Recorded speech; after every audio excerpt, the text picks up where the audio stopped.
все мертвое. Everything is dead here. Infrastructure is destroyed. People are killed. Everything that was alive is dead.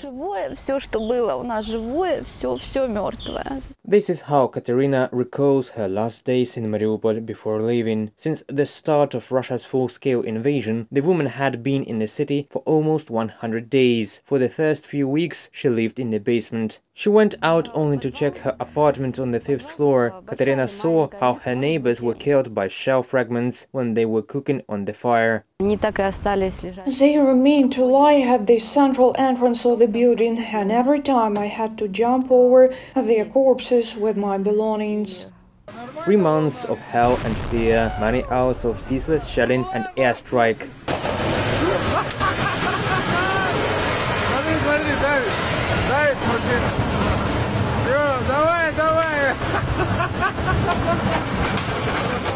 One day, Katerina was able to move to her mother's house in another part of the city under shelling. Almost all the buildings there were destroyed. The house where her mother lived survived.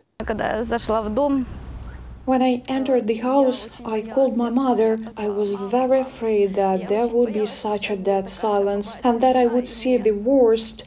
A woman from Mariupol remembered April the 6th as a long-awaited meeting with her mother. Their house was located not far from the Azovstal plant, and every day the woman saw and heard the bombing of those who had been sheltering there. With each strike, our house shook more and more. I was afraid it was going to collapse. The hits were so strong, I can't imagine at all what the people who were hiding in Azovstal must have felt. It was such a terrible bombing. When Russian troops occupied the city, life became even scarier, says Katerina. The bombing stopped, but Mariupol turned into ruins.